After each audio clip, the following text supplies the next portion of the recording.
Et vous avez probablement remarqué la jolie dame avec moi, Mélanie Brisson, styliste, à qui on parle, je pense, à toutes les éditions. Pas mal. Nouvelle coupe de cheveux, nouveau look, ça date de quand? De hier ou avant-hier?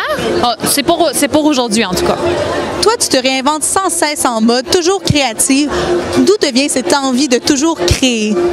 Ben en fait, on est tellement entouré de talents qui nous sortent de nulle part que c'est dur de stagner. Il y a tout le temps des nouvelles choses qui m'épatent et qui me jettent sur les fesses. Donc, Aujourd'hui, tu ne travailles pas. Tu es au repos à la semaine de mode, mais tu as pu voir le défilé juste avant. Comment tu as trouvé Tavanimito? C'était vraiment magnifique. Vraiment, vraiment. Là, je trouve qu'on a pris une coche avec, en ouvrant la semaine de mode avec ça. Là. Magnifique et bravo. En tant que styliste, est-ce qu'il y a des pièces que tu pourrais aller chercher pour des clients, soit pour des shootings photos, pour la télévision? C'est sûr, je voulais tout. Tout, puis je voyais vraiment mes clients. Là. Je voyais qui je pouvais habiller avec chaque tenue qui sortait. Là. On parle justement de ton métier de styliste. Là, tu as 2 défilés ici à la semaine de mode pour lesquels tu vas être styliste. Lesquels sont-ils? Je fais Dimba mardi à 20h30 et Telio jeudi à 19h30. Est-ce que c'est des défilés que tu connais déjà, des designers que tu connais déjà? Dimba, c'est la 2e édition que je le faisais, puis Telio, c'est la première fois que je travaille dessus. C'est un très beau défi. Justement, c'est quoi le plus grand défi en tant que styliste quand tu sais que tu t'occupes d'un défilé de mode? Si on regarde Telio, c'est 25 créateurs au travers le Canada. C'est un concours. J'ai dû décider de la direction artistique, des bijoux, tout ça, avant d'avoir vu les croquis. Fait que j'avais aucune idée dans quelle direction me lancer. Mais comment on fait pour que ça fonctionne ensemble dans ce temps-là?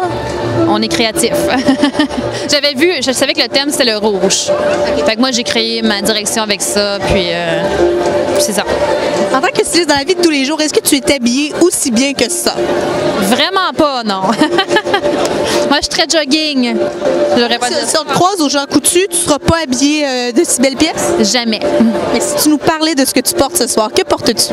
En fait, moi, j'aime beaucoup me déguiser et faire la promotion de créateurs québécois. Donc, la Semaine de la mode, c'est une belle plateforme pour ça.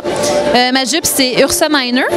D'ailleurs, tantôt, moi, je pensais qu'on voyait sa cuisse. Pas gênée, j'étais là. Ah ben, et je commence à toucher, mais non, c'est pas sa cuisse. Non, j'ai pas les fesses salaires. Et mon bracelet, c'est Love at First Blush. Ça ici, c'est un cadeau que j'ai reçu, donc il n'y a pas de marque dedans, mais c'est des créateurs, c'est une fille de l'UQAM, je pense, qui avait fait ça.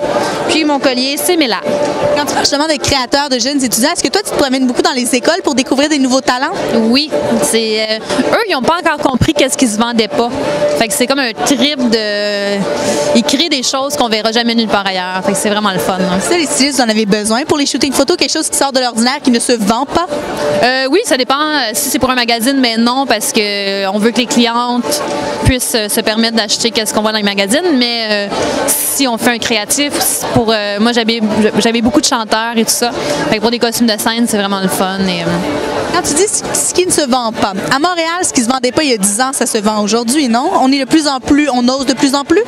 Oui, mais c'est parce que c'est dur de faire comprendre aux gens pourquoi il faudrait dépenser pour une jupe faite à la main quand on pourrait retrouver une jupe en cuir chez H&M à 29,99. Pourquoi les gens devraient payer 300 $ pour la jupe?